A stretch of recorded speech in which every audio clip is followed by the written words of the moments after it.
Okay, today's stuff we're going to learn is Nazir, Daf, Mem Aleph. Today's daf is sponsored by Emma Rimberg for the Refuah Shlema of Elimelech Elazar ben Shoshana Leah, the son of dear friends who has been seriously injured in a skiing accident. Today's daf is sponsored anonymously in memory of Moshe ben David, Rav Moshe Feinstein Zatzal. Okay, a few things. First of all, we're very excited that Rabbanit Leah class is starting tonight. Beginners class part 2, the complete beginner's guide to Gemara. So if you haven't yet registered, you can still register. If you can't make it to class, you can, starting tonight in Israel, it's starting earlier today in other countries or later today or all different times, wherever you are. You can always listen after. You just need to register for the course and then you'll get all the you can be on the WhatsApp group. You get the link to where you can find the recording. It's all recorded. You can listen later. Highly recommend it. There's also Purim learning up on our site, as I mentioned the other day. So you can also learn dapim that are related to Purim or shiurim that we have on our site that are related to Purim Sugyot. And one other announcement. I'm going to be away for the week of Pesach. So I will not be teaching live during Pesach and possibly a day or so before. Maybe a day after. So I'm letting you all know that I'm going to start recording those dapim at some point soon. So if you know of any dedications in advance that you want to do during those days, please get them in early. And if you miss it, and I've already recorded it, I'll put it on the website. It just won't go into the recording. Okay, that will be for anything I do in advance. Also the Shabbatot that are on the way there. I've already been recording the Shabbat dapim in advance because I have to get all those ones in advance done. So anyway, that's a service announcement. Okay. One more thing. I have a few corrections today. One is that Becky corrected me. I made a mistake in the description I told you about Rav Papa. When he went to learn with Abaye, it wasn't Rava's death, it was Rav Yosef's death. It was my mistake. Rav Yosef was the head of the yeshiva where Abaye was.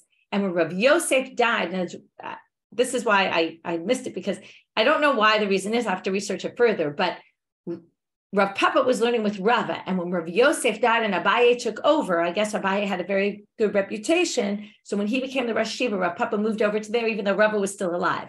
Becky was right in saying in a different story, we saw that Abaye died before Rava. So I just wanted to correct that mistake. And what I want to do today, we have a bit of a complicated daf. It happens not to be very long, but it's a little bit complicated. And I wanted to go back to what we learned on Amabet yesterday, because after reviewing it another further number of times, I realized that I wasn't as precise as I should have been in some of the things in there on the end of yesterday's stuff. So I want to go back now. And it's a bit of a complicated sugya. And again, what do I mean by complicated sugya? It's often where things are not completely clear. And there's some things that are not explicitly said. And there's some questions that could be interpreted in many different manners. So I'm going to start from, again, let's just quickly review. We were up to number 1, we have a sugya at the bottom of Lamed Tet Amud Bet, where we tried to learn, this is all the topic is, the shaving of a Nazir, of a Levi, and a Mitzorah, or really Levi, Mitzorah, and I mean Nazir, Mitzorah, Levi came in also on the side, but is done with a razor. How do we know this? So we saw that we tried to, the whole question started with how do we know Nazir? And we tried to learn it from Mitzorah and we couldn't, which meant it was obvious that Mitzorah is with a razor. Then we saw this other Mishnah, and then the Gemara on that Mishnah said, we know a Levi, we know Nazir, because there's a verse that at least refers to razor, even though remember the verse in Nazir didn't really refer to it, but we kind of moved it over to there, right? Tara lo yavor avasho is you really can't put a razor on your head when you're a Nazir. But they said, you don't really need that word razor because it's really forbidden in all different ways. So let's just say it means something else. It means the razor has to be used at the end of the phone. But Mitzorah, they couldn't learn, and they tried to learn from Nazir, they tried to learn from Levi, they tried to learn it from both. They couldn't come to a conclusion. So the Gemara asks, and they say, Rabbi Bar Masharshi asks, I don't understand. How could it would be so clear to the Tana about Mitzorah? And then we have this other sugya where Gemara seems to say, we have no idea where to get Nazir from. The Nazir uses a razor.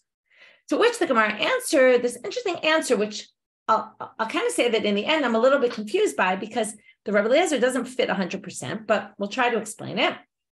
One is through the rabbi, by the rabbi's approach, that's the Breita, where Mitzorah was obvious that it comes from a verse, and the other is Rabbi Eliezer. The difficulty of this sugya is going to be that in the end, they're both going to darshan it from different words in the same pasuk, and both are going to have a drasha for Mitzorah.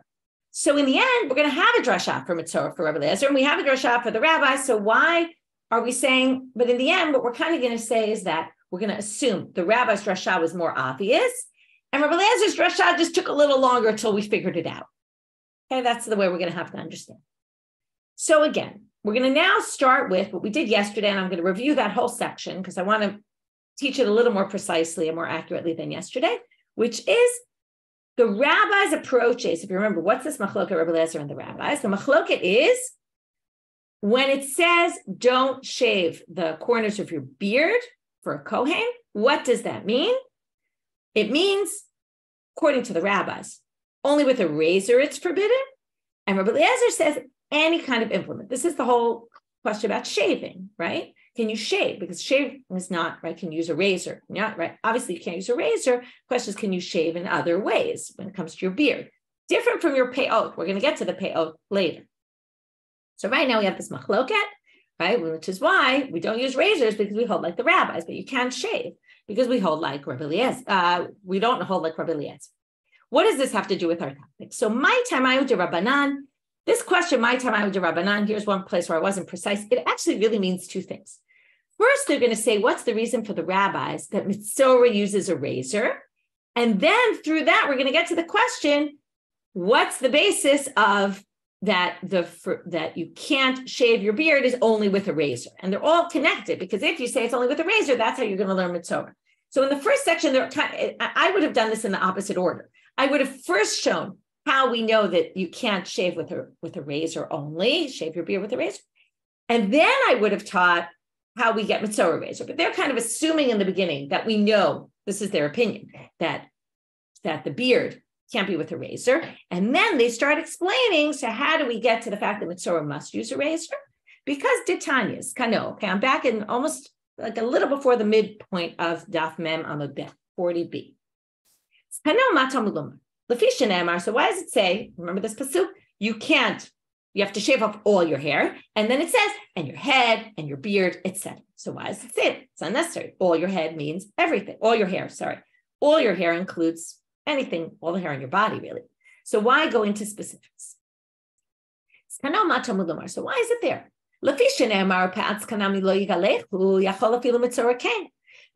it says by kohanim, you can't shave off the peot of your beard, the corners of your beard, you might have thought a Mitzorah also can't. Talmud Lomar's Kano, there it comes to say, right? Maybe the Mitzorah is to shave off all the hair except for what's forbidden. Comes the pasuk and says, Kano, from here you learn the beard, you can shave off the beard also. Okay, which means basically, in other words, we're going to see this word later in the sugya. Ate ase v'dachalot ase comes a positive commandment, overrides, positive commandment of the shaving of the Mitzorah, overrides the negative commandment of not to shave. And since that's with a razor, this must be with a razor, right? Since you can't shave only with a razor, the whole prohibition is with a razor. When we say this overrides it, obviously it's going to be with a razor. Although we'll raise a question on that, but that right now they think it's obvious. To which they say, well, how is it obvious? Now we go back to step one, which is, why is it obvious the Patz Kanan is with a razor? So here they're going to learn it from the two different verses that discuss the beard. One is a commandment to the Kohanim only, and one is a commandment to all of Israel. And we're going to learn from one to the other. So Minal and Debital, how do we know specifically a razor that, again, not the Mitzorah, but that the prohibition is with a razor to shave your corners of your beard? Titanya, as it says in a Braytu, Pa'atz Kanam Lo Yigalechu, Yachol Afilu Gilchob. Now notice the language is don't shave. So therefore, we're going to only include, right? You might have thought, Afilu Gilchob Misparayim Yechayav. Some people shave with scissors.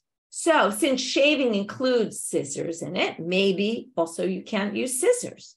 Talmud Lomar v'lo tashchit. We all know scissors won't provide as clean a shave. And therefore, because it says in the other verse about the regular Jews, not only the Kohanim, it says don't destroy, has to be something that destroys. And that doesn't destroy it because it's not close enough to the root.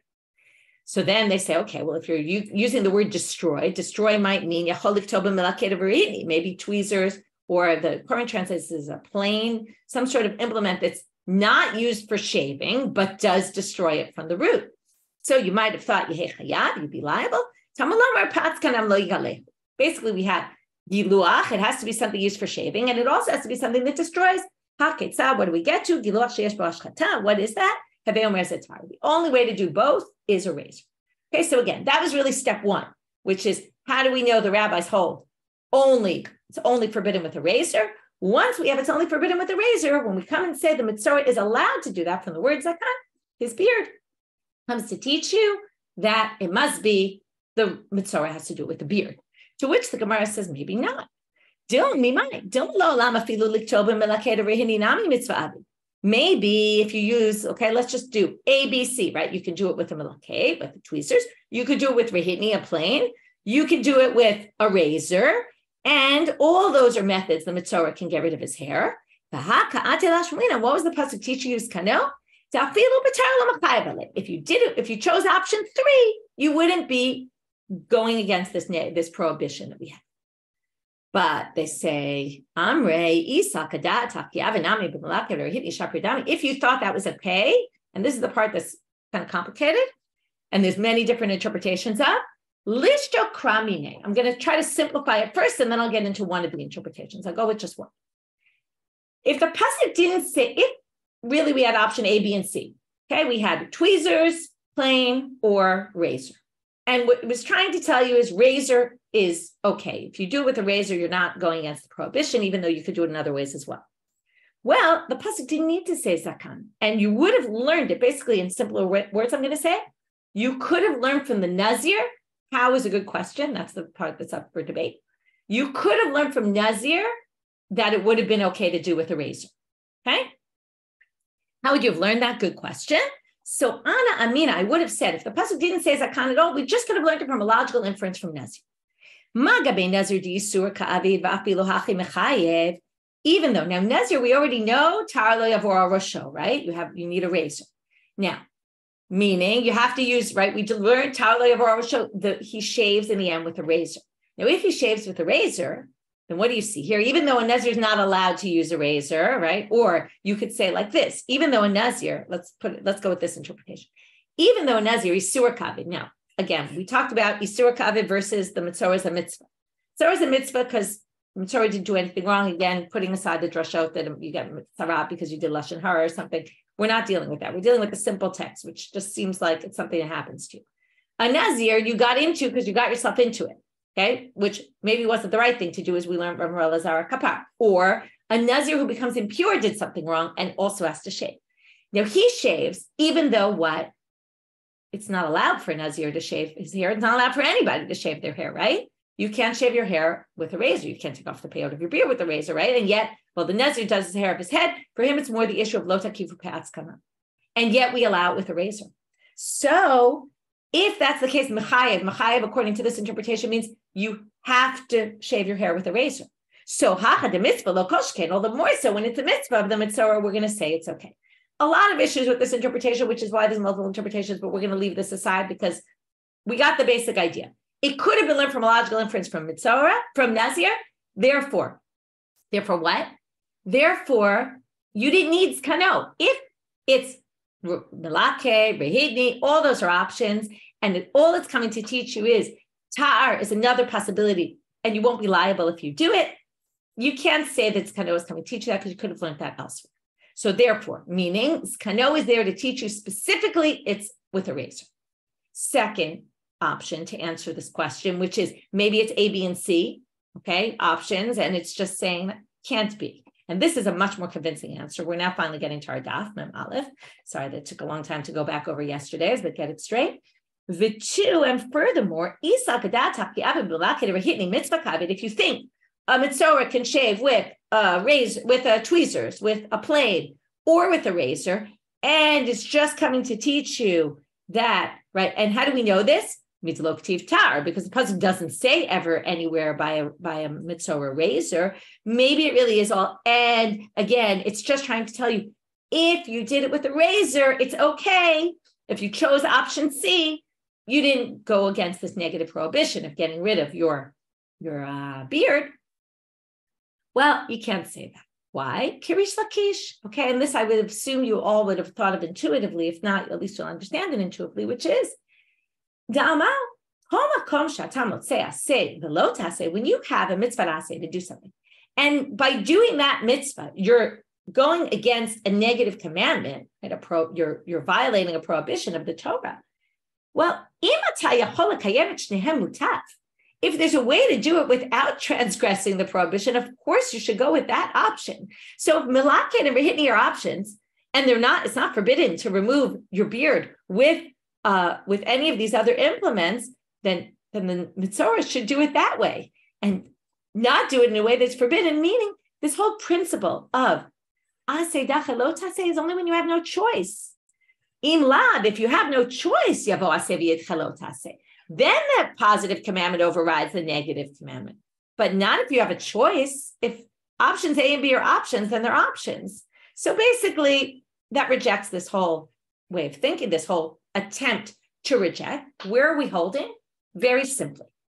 The rabbis who hold that removing the hair on your beard is with a razor only, comes Kano to teach you, we've now proven in two different ways. Kano is clearly coming to teach you the razor of the Mitzorah has to do it with a razor, and that overrides this prohibition that's only with a razor. And therefore, we learn Mitzorahs with a razor. He learns it from Skano. We're going to get back to the rabbis, but right now we're moving to Rabbi Eliezer because we're going to end up with our usual ping pong. But Rabbi Eliezer, my time. So now the question, my time, is not what you might have expected, which is you might have thought we're going to now say, why does he think that what's the Rabbi Eliezer? The Rabbi Eliezer is this machloka with the rabbis about that you're only liable, right? That you're liable for taking off your beard with any kind of implement, right? Even melachet and rehitni, you'll be liable for, I don't know, any implement, but an implement that destroys. Okay, now, we're not asking that question. And we're also not asking the other question that you would have expected, which is, why is it not obvious by Mitzorah? Okay, because remember, Rabbi Eliezer is matching the opinion in the Gemara, which said, we don't have a source that Mitzorah is with a razor. What the Gemara is asking is, if there's no obvious source, well, where does Rabbi Eliezer learn it from? Because in the end, it's not like there's a debate about whether a Mitzorah uses a razor or not. Everyone agrees that Mitzorah has to use a razor. It's just a matter of where do we learn it. For some reason, they thought that this Kano was a more obvious one, and this one was less obvious, even though it's going to be learned from the exact same verse. So putting that aside, we're now going into, again, it's an issue in the sugya, I will say. This sugya, there's definitely a bunch of questions that we're going to be left with without really strong answers. Rabbi Eliezer, what's his reason? Why? Again, the question is that a Mitzorah needs to be done with a razor. The shaving of a Mitzorah, of a leper, is done with a razor. Yalef mi rosho. Remember that pasuk, it said, all your hair, your head, and your beard. And then it said also your eyebrows, but we're going to ignore those for right now. Titanya, as it says in a bright, Rosho mata mulamar. Why does it say Rosho? What do we learn from this? Lafi shene'emal gabe Nazir. Now we're going to learn the same idea that a positive commandment overrides a negative, but the positive here is the Mitzorah, same one, right? Because that's the pasuk. We're in the pasuk about the Mitzorah shaving. It's going to override if you're a Nazir who became a leper. And when you're a leper, you have to shave your hair. When you're a Nazir, you can't shave your hair. And remember, what do we learn now? This is a little tricky because this opinion is going to have to follow the opinion of Rabbi Yonatan. There's a lot of different pieces here. Rabbi Yonatan, we saw at the bottom of Lamed 10 and Bet. There was a machlok at Rabbi Yoshia and Rabbi Yonatan. The Nazir, what is forbidden to a Nazir? Is it just a razor to cut his hair with a razor? Or is it forbidden for him to cut his hair in any way, shape, or form? Now, we all know it's any way. Right? It's not like you can say, oh, I got a haircut with scissors, that's fine. No, of course, the Nazir can't cut his hair at all. But Rabbi Yonatan has a unique approach. He says, it's only with a razor. If you do with the others, remember we said patur? We said patur means you're exempt entirely. There's nothing wrong with using miret if you pluck it out. If all those methods are not a problem. You use a depilatory cream. It's not forbidden. So if you go with Rabbi Yonatan, that only a razor, now we're going to see where he goes. It's going to be the same, very parallel to the rabbis. So here it goes. Because it says by a Nazir ta'ar lo yavor rosho, and understanding it literally, you cannot use a razor at all. Yachol af Nazir Mitzorah kain. You might have thought also a Nazir, by the way, maybe this is it. I just realized. This is not the same way they darshaned it in that Braita. So that's why Rabbi Eliezer doesn't match that Braita. That's why in the end they're convinced that Rabbi Eliezer is the other approach. Doesn't really explain why he thinks it's not a less It's a less obvious pasuk, but it does explain why, because Tar lo yavor rosho is where they learned the Nazir from. But no, but that's not true. Okay, forget that, because even the later one learns it from there. It's a little complicated still. I don't have a good answer. Okay, ignore my musings. Okay, lefishana amar gabe Nazir, tar lo yavor rosho, yachol af Nazir mitzorah came. So you might have thought, here comes a mitzorah. While he's in his Nazir days, he becomes a mitzorah. He needs to shave his hair, but maybe he can't because he's a Nazir. A Nazir can't shave his hair, so maybe skip that part. Talmud lomar rosho. So rosho comes to teach you now. You shave your head no matter what, even if you're a Nazir. To which, again, the Gemara is going to ask the same type of question. Maybe plucking it out with tweezers is option A. Taking it out, shaving it with a rehitni is option B. Shaving it with a razor is option C. And what it's trying to tell you is, since the Isur, again, according to Rabbi Yonatan, since the Nazir is only forbidden with a razor, if you were to use a malaket and rehitni, fine, you didn't even override this prohibition. But if you used a razor, guess what? You also don't override any prohibition. Okay? The Torah is teaching you it's okay. And then you say, well, what's tar coming according to this? Da'afilu b'tar, right? Again, that's what I just said. It's to teach you even with a razor, it's allowed. And that's why it says tar in the pasuk by the Nazir. You might have thought if you're a Nazir mitzorah and you did it with a razor, you'd be liable. So, if you're just a Nazir, you'd be liable. If you're a regular Nazir, so you might have thought if you're a mitzorah who's a Nazir, you'd also be liable. Mashmalan comes Rosho to teach you. No, this was all a possibility. Who's to say this proves that the mitzorah has to be with a razor? Maybe mitzorah could be with a razor, with a malaket, with a rehitni. And the pasuk is just going to teach you. Rosho comes to say, if you do it in a way that's forbidden, you're not liable. It's okay. To which the Gemara answers, like we said in the previous, why we rejected this by Rish Lakish. Remember? Isa kadata bi avid.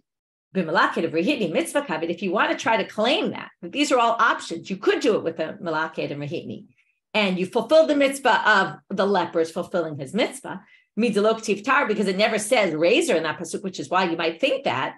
Well, Kirish Lakish, I'll answer you by Rish Lakish, which is there's no way that it would be telling you, Rosho, you can do it even with a razor when you have options A and B of malaket and rehitni.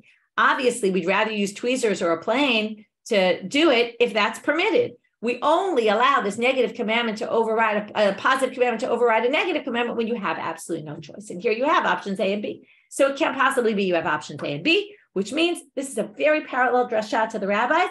The rabbis learned it from Skano, which overrides the mitzvah of lo tgalech pe'atz kancha, right? Don't shave pe'otz kancha lo yigalechu, don't shave the corners of your beard. And we learn it from Rosho, according to Rabbi Eliezer, because he can't learn it from Zakam, because Zakam, remember, according to him, the prohibition is in all different methods. So that wouldn't teach you anything about the mitzorah and the razor. Therefore, he learns it from the Nazir, where razor is mentioned. And again, according to the one who says, a Nazir is only forbidden to cut his hair with a razor. So if a Nazir is forbidden to cut his hair with a razor, comes Rosho to say, shave your hair with a razor, even if you're a Nazir, and that would be forbidden to you. So there we have it, that we could have ended right here. Okay, we have each one. Again, we're still left with a bit of a question. Why was one a more obvious drasha, one was less obvious? But we end up saying one follows one follows the other. Each one has a different source with which to prove it. Because both sources kind of said, one said it was obvious from Mitzorah, didn't tell us. And the other said, we don't know how to learn it from Mitzorah, but obviously we learned it from somewhere, and this is where they must have learned it.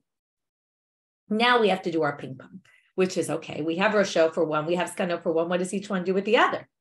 So Rabbanan, hi Rosho Madar Shebe. What do the rabbis do with this Rosho? So the rabbis kind of set up very nicely.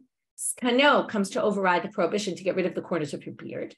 Rosho comes to override the prohibition to not to encircle your head, right? By don't take off the peot of your face. Okay, you can't remove the peot of your face, which, right, this is not even only with a razor, this is in any way. So now they say the following. You can't Okay, now we learned this already, right? There's a bit of a weird word here. Lo takifu means don't encircle, which almost sounds like, and we're going to talk about this, maybe it's only forbidden to cut off your peot and leave kind of like a circle, a ring of hair. Maybe that's the issue. We'll get back to that later. But right now, we're going to assume lo takifu b'at roshchem means don't take off your peot at all. So now, yachol in any way, shape, or form, even if you're taking off all your hair, right? Removing, you're shaving everything. You might have thought the mitzorah can't, because it's prohibition. Talmud Lomar, Rosho. Rosho comes to say, again, same thing. Ate ase v'dache lo tase. Okay, right? The positive commandment of the mitzorah to shave overrides this prohibition to take off your peot. You're allowed to do it if you're a mitzorah. Obviously, the next question is, wait a minute. If we already learned from Skano, it overrides a negative commandment. We don't need another pasuk by Rosho. So lama l'nechtav Rosho? You could have learned it from Skano. Now, in case this wasn't an obvious question, they're going to spell out the question a little further. Ditanya, as it says, in case you forgot this, we just learned it. Skano ma Talmud lomar. Why does it say Skano l'fishin? Emar pas kanam leigalechu, because the kohanim are commanded, don't remove the peot of your beard. Yacholaf mitzorah. You might have thought if there's a kohen mitzorah, he's not allowed to. Talmud lomar Skano to override. So then lama l'nechtav Rosho v'lama l'nechtav Skano. So why do you need both? Because they're both teaching you. Now, it's true, it's a different prohibition, but they're both teaching you this overrides this overrides that. It's the same basic idea. Once you learn it in one, you can learn it for the other. To which the Gemara says it's true. Obvious answer, we need them both. Why do we need them both? Let's see. Katav Rachmanis Kano, below Katav Rosho, because if it said beard and it didn't say the head, right, we're going to have to do both. What if it just said the head? What if it just said the beard? So what if it just said the beard pasuk? What would you have thought? You didn't say Rosho. Hava Amina, you might have thought exactly what I mentioned before. Maybe you would have thought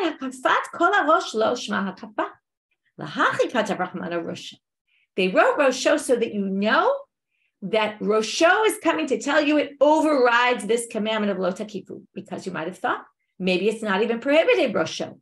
Maybe it's only prohibited to remove just your peot and leaving the rest of your hair, because you end up with this kind of circle hairdo, and maybe that for some reason was an issue.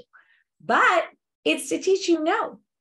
Even the mitzorah who removes all his hair, even though he's removing all of his hair, it's still forbidden to remove. Okay, if you want to shave off all the hair of your head, all the hair of your body, it's still forbidden to you to shave off your peot. So if you want to do it, let's say randomly, not because you're commanded, you would have to leave your peot on.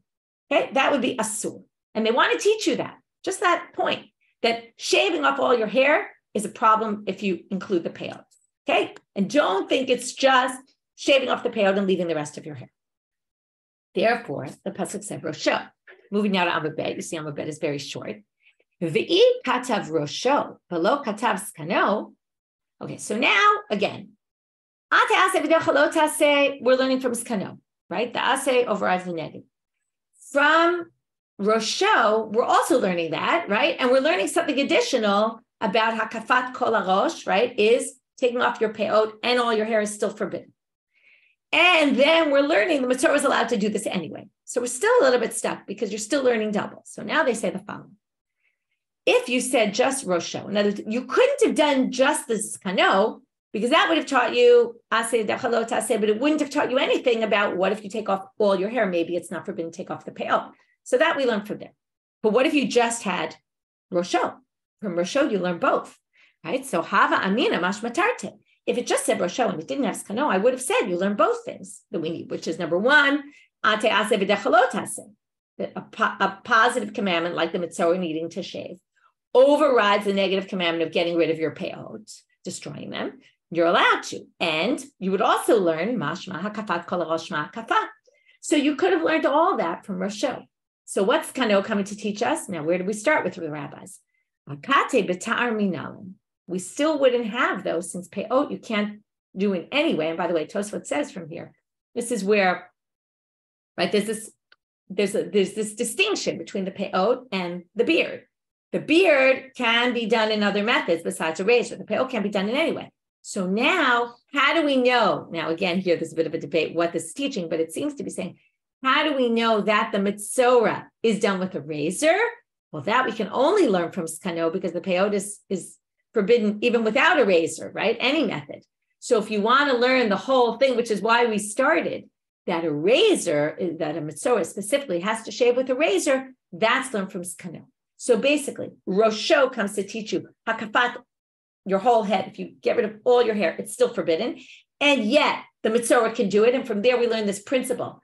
Positive commandment can override a negative commandment. Again, only in a case where you have no choice, right? Where there's no other way to do it. Obviously, Mitzorah shaving off all his hair has no choice but to get rid of his peot. But that still wouldn't prove to you that the Mitzorah has to do with a razor. That's why we need Skano. Since the Zakan, again, according to the rabbis, is only prohibited with a razor, the Mitzorah can do it, even though that proves the only way the Mitzorah can do it is with a razor, because that overrides that, and that's why it would only override if that's the only way to do it. So that was a whole runaround, right? What did the rabbis do with the pasuk that Rabbi Eliezer used?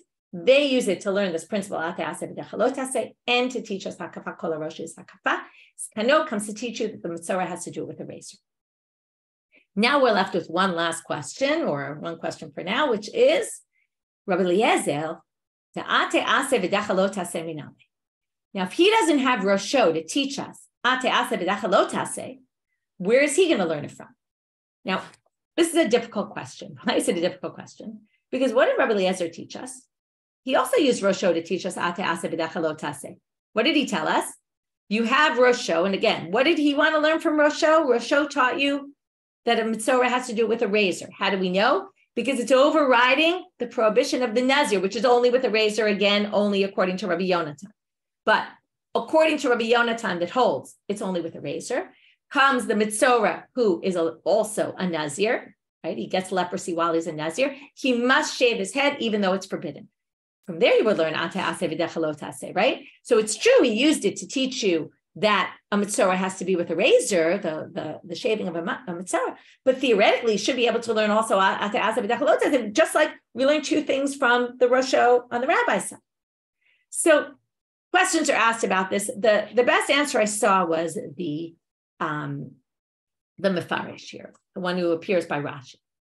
He says that it's true, you do learn ate aseh v'dechalot aseh, but it's specifically in the case of Nazir. Now we want to know, what we're assuming is from the rabbis, we can take this principle and apply it to every single mitzvah in the Torah. That's the basis for this principle. But Rabbi Eliezer can't use it to learn from here, l'kol Torah kula, for all of the Torah. Why not? Because Nazir has all sorts of leniencies. Remember, you're not a Nazir forever usually. You can undo your Nazirut if you wanted. You could go to a Chacham and get it undone.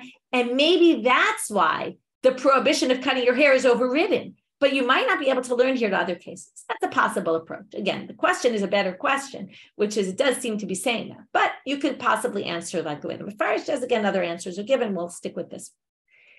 In any case, they want to know, where does he learn it from? And actually, he learns it from a very famous one, which this appears in other places as well. Yalef migdilim, v'tanya lo taba shaatnez, ha'gdilim ta'aseh lecha mehem. So here we have the juxtaposition, very famous, of tzitzit and shaatnez. Okay, in Dvarim, chapter 22, Psukim 11 and 12. 11 and 12, read the following. Don't wear shaatnez, semer u'pishtin yachdav. Don't put wool and linen together in your clothing. And then it says, Gedilim ta'aseh lecha la'arba kanfot ksutcha asher ta'aseh ba. You have to make tzitzit on your clothes. And they learn from there the mitzvah of tzitzit overrides shaatnez. And in fact, we make tzitzit out of shaatnez. Okay, so that positive mitzvah of tzitzit overrides the mitzvah of shaatnez. From there, we learn in general, ate aseh v'dechalot aseh. That's it for our daf. We're going to do a quick summary. Okay, we started with this question of Mitzorah is obvious, Mitzorah is not obvious. We're going to say one is according to the rabbis, one is according to Rabbi Eliezer. In this machloket they have about destroying the peot of your beard, is it only with a razor or is it another way, using other things as well? And then we said, what's the right? We basically said, how did the rabbis learn it? The rabbis learned, I'm going to go down to simple and not get into all the details right now. The rabbis learned it from Skano, because Skano comes to say the Mitzorah is supposed to shave all his hair and his beard. Why does it say and his beard? To teach you, even though the beard is forbidden with the razor, the Mitzorah overrides it, and that's because the Mitzorah has to be with the razor. Why it has to be? We had a question on that. Why is it not just an option? And we answered it in two different ways. We just said nothing. Or also Rish Lakish, who says we don't ever allow this if there's another way to do it. Then we brought Rabbi Eliezer and we said, where did you get it from? If you can't learn it from there, where are you going to get it from? And he says, I learned it from the word before that, which is Rosho, the head. The head comes to teach this for a Nazir who's a Mitzorah, who can't use a razor. The Mitzorah is allowed to shave his head with a razor. From there, you see, it must be a razor. Again, we asked the same question. Why couldn't it be just a possibility? Because again, a possibility wouldn't work because of Rish Lakish, because of this concept about the halotas. Then we said, why do the rabbis need Rosh? What did they do with Rosho? Oh, it overrides lo takif bu pe'atz kanchem. Why do we need both psukim, that and skano? Because really Rosho is teaching you two things. That hakafa kol harosh is hakafa, taking off all your hair would still be a problem of removing your peot, even in that case. And then say, what is kano left for? We don't need it to tell you this positive overrides a negative. It's left to teach you the Mitzorah does it with a razor. Okay? And Rabbi Eliezer, where does he learn say? From tzitzit. That's our daf. Okay, kind of complicated, but hopefully now it's organized well for you. And sorry about not having explained it clear enough yesterday, but at least now that we see the whole picture, it's easier to understand all the minute details. Wishing everybody a great week. And Purim, by the way, Shiurim as usual. I think, you know what I'll do? I'll teach on Zoom. I'll put this on the WhatsApp group also. I'll teach on Zoom on Purim morning at 7:05. And that way I'll be able to get to shul on time. Okay, so 7:05, we'll do Zoom 10 minutes earlier on Tuesday morning. Okay, so Tuesday, Zoom is 10 minutes early, otherwise regular schedule. Okay, wishing everyone a great day.